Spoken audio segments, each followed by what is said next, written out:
The leather sandals on your feet are slippery with wetness, making it difficult for you to run, and the wet and sticky clothes all over your body are also bothering you. But now you can only see it as something that does not bother you at all, because what is standing in the balance of danger in front of your eyes is life and dignity.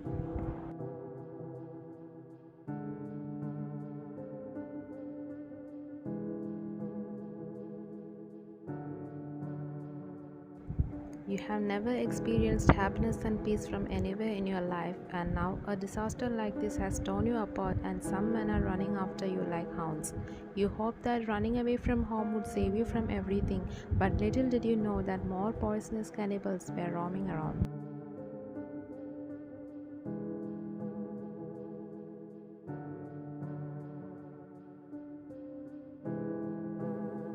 You were running so hard that you couldn't even catch your breath. You looked back, but no one was following you. That thin relief stopped you in the spot because you were sure that if you didn't sit somewhere to rest your tired body for a while, then your body would fight you back.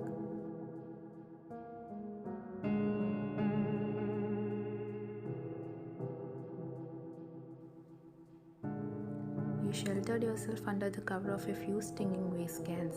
Your high-pitched breathing was the only thing that can be heard until some heavy footsteps entered the alley and your heart started pounding harder than before when those footsteps made their way to you.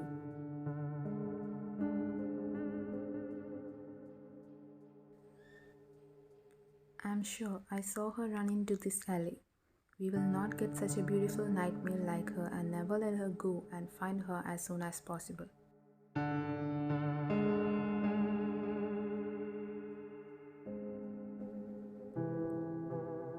The two people who were with him ran away in some other direction, but he walked forward looking everywhere in the alley, and when he reached the trash can, you covered your mouth so that he wouldn't even hear your whimper.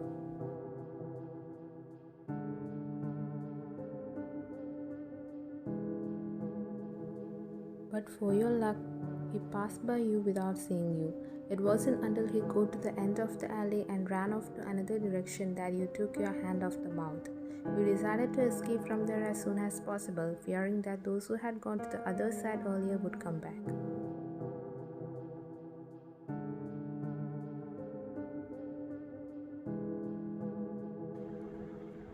So you crossed the alley and reached a desolate area with closed shops and no people, but you can see few cars parked around. It doesn't seem like there's anyone inside them.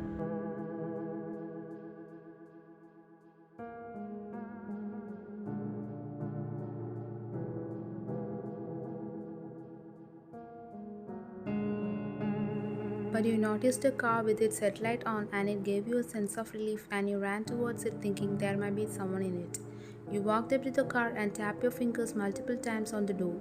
Very slowly, the window glass began to move down and a careful observation awaited you.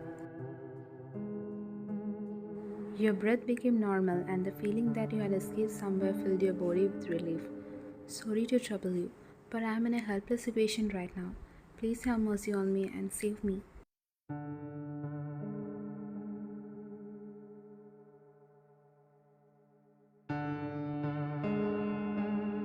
He must have understood the situation that a girl had gone through to beg like this, that too in this late night. Get in, he said in a cold voice as he kept his eyes fixed on road.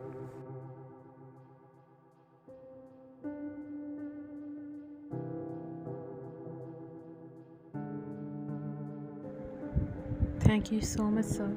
After thanking him, you got into the car. He was sitting in the back seat, and when he saw you getting in, he moved a little and you kept a distance from him respectfully.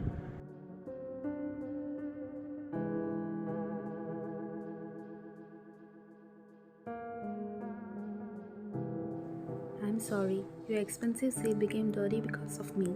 I have a lot of dirt on my dress. If you messed it up, then clean it up, he said in the same cold voice, staring outside the window.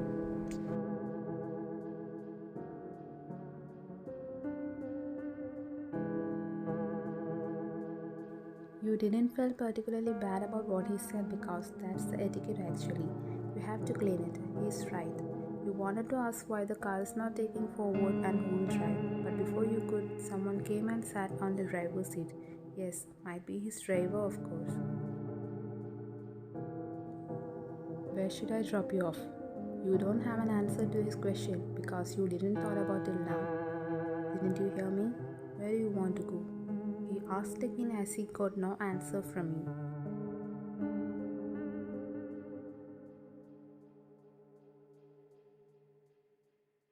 You gulped hard, thinking how he would react to what you were about to say. Can I come with you? You flinched slightly when his penetrating gaze landed on your face. You are sure it is because of the impact of your question.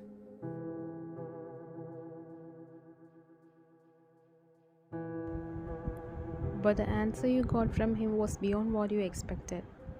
You can come with me if you want, but if you want to go back, you can't do it without my permission. Agree?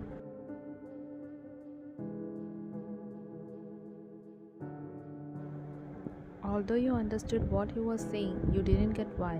A slight fear arose inside you, making you up your mind that you shouldn't. I'm sorry, I can't meet any conditions like that.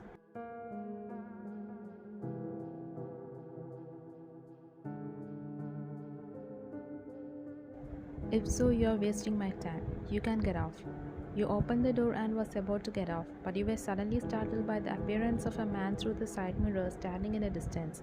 You closed the door in the same speed and started breathing in a terrible way as you leaned back on the seat.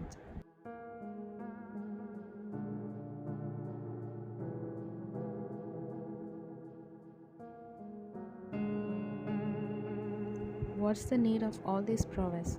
All he could see were your quivering lips and watery eyes, and he noticed that you were staring fearfully. Move. He ordered the driver, and the journey began.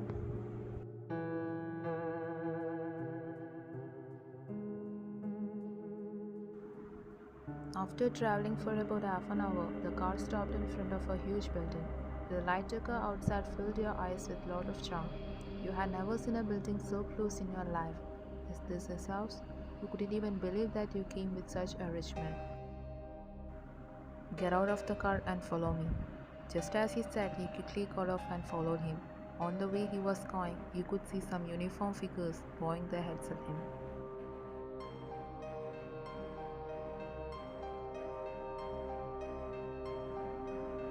Their fat and muscular look was like digging you into the ground, and you ignored them and walked behind him with your head hung low.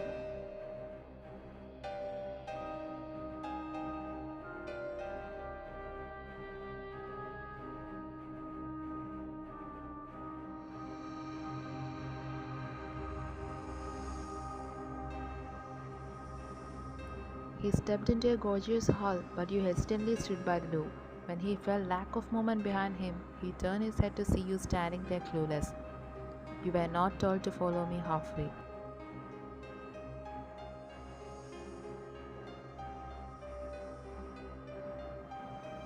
You flinched slightly at the sudden question, but realized he was questioning you for standing there.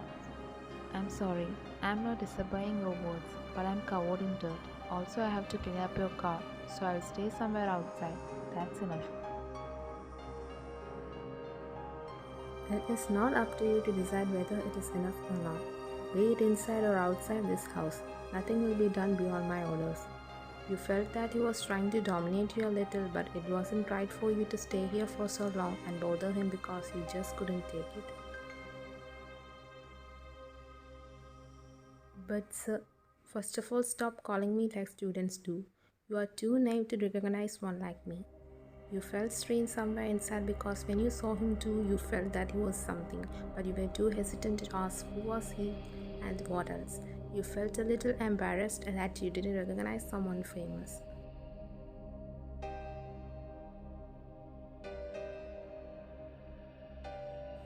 Sorry, I was not in a position to know anything about external affairs, so I sometimes did not recognize even those who are very high in society. He found your innocence so attractive. Your humble speech and respectful posture was attracting him to you like a magnet. Just know that I am Jeon Jungkook. I will tell you in great detail about myself and I want to know about you better. The next moment, he went inside and called someone. A young woman in uniform came out and bothered him. You saw him giving some instructions to her, pointing you. Soon she came and took you inside.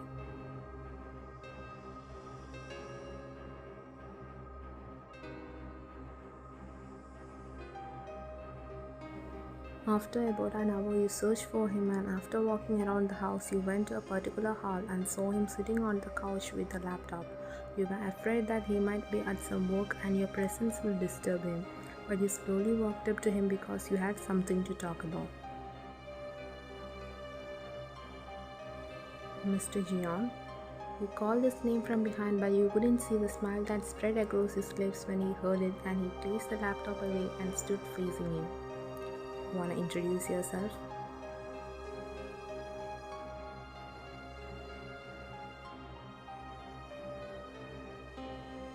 Oh, I'm sorry. I actually forgot about it. I was here to say something else. Isn't it polite to understand who the person is and then talk about the rest?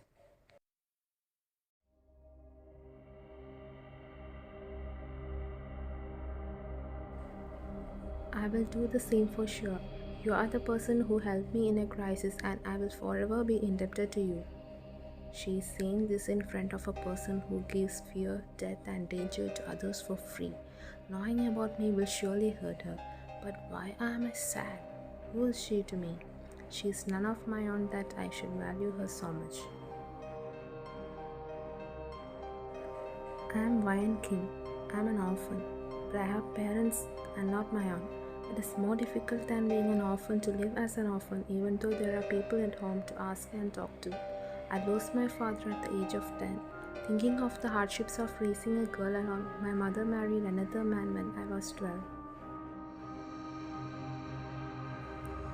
By the time I was 15, my mom also left me, and I still don't believe that it was a normal death. He must have killed my mom, otherwise there was no need to keep me like a bird in cage without showing the outside world for so long. Your mom's past memories alone were enough to drive you into a deep sleep of tears. He remarried not long after my mother died, but after that I had hellish days with a man who always looked at me lustfully and with a cruel woman who harassed me like it was her entertainment. I could not even bear his lustful touch, and often I used to slip away from his hand and get locked up in my room to escape. When I felt everything was going to get out of hand, I ran out of the house, otherwise he would have killed me too. My life would have ended in the hands of even more cruel people today. Thank you so much for saving me. But you didn't get any response from him, and even though his gaze was always here, you could tell that his thoughts were wandering somewhere else. Mr. Jion, I shouldn't have said that much, right?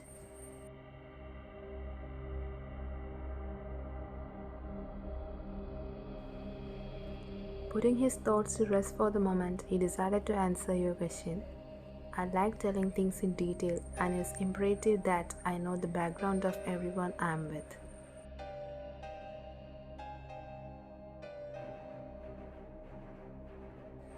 Can you give me a job here? I'll not cause you any trouble. I'm good at house chores and cooking. I can be a maid. He felt his mind questioning him for the first time, and he had no idea what he should answer. If it had been someone else standing in front of him, he would have immediately said, "Okay, get on with the job."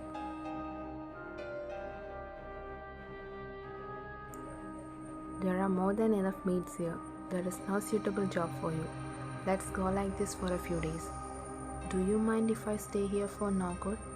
You'll be safe here as long as you stay here without harming me.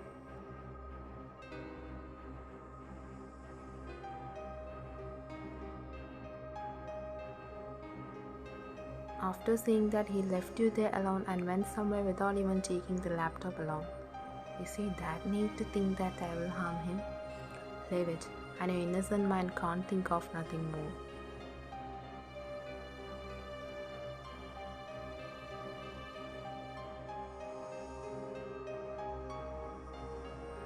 Days were passing like that in that house, and your modesty kept suppressing the devil in him, and it was a new experience for him. Till now, no one had been able to fix his tired mind with a look, and it was like you won his heart. And the comfort of being able to live safely, you didn't bother knowing with whom you are living with. You did your best to serve him and even help the servants in that house.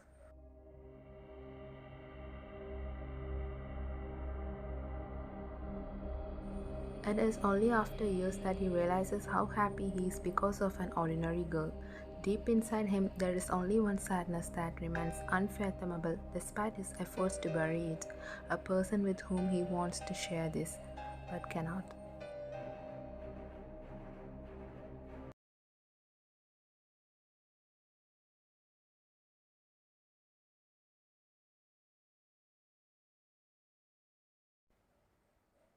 Today she was followed by the same way that sent me to death. She shouldn't have another bad death like me. Save her, Jungle. I could not live long in this world, but I want to see her living happily with my brother without any sorrows.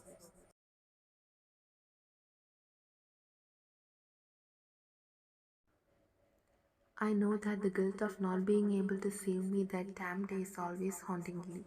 Didn't you punish them with a harsher death than what they gave me? What you did for me that day is enough for me. It is the best duty you can do as a brother.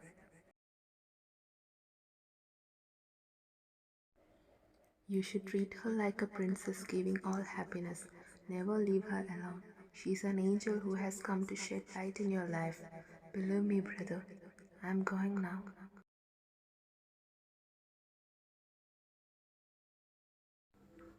Nona! Rising from the bed startled, he stretched out his hands, pleading with his sister not to go. Even there, his eyes filled with helplessness. He also has the power to acquire anything in this world, but if he could bring back his dead sister even once, he would have done it at any cost, but there is a hindrance from God. Each tear spoke the guilt of having once been left helpless and the resentment that lingered in the mind even after it was settled. That day, when a 15-year-old brother became unable to respond to the sight of her sister screaming for her life as she lays under an aphrodisiac without even a piece of cloth to cover her body.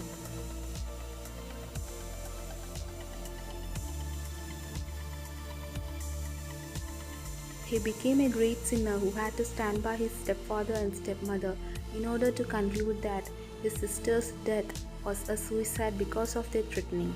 He was absolved of that sin only after he poisoned their food and then brutally their bodies again. His age reduced his sentence, but after his release he refused to trust anyone. This foray into the new world earned him many enemies, but he did not feel bad about winning loyalties because the truth is we are among people who cannot be trusted.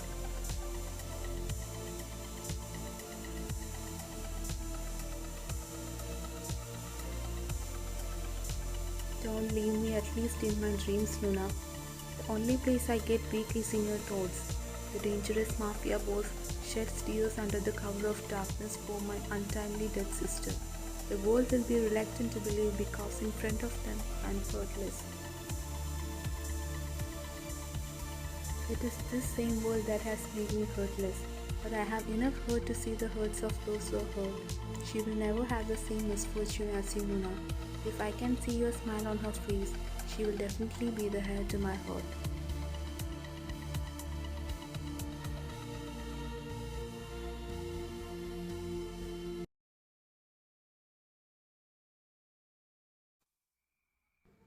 Mr. Jian?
rest of your life, and that too with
a lot of hardships. No matter how big we are, you will see some hardships and suffering behind it. That's all life. Forget everything and move on. After patting your shoulders and comforting you, he helped you up and carried you to the room. Sometimes being understanding is better than being right. Sometimes we need the patience to listen better than to speak our mind. We need arms that accept, not eagle eyes that always find our faults, not a finger that point out mistakes, but gentle hands that leads.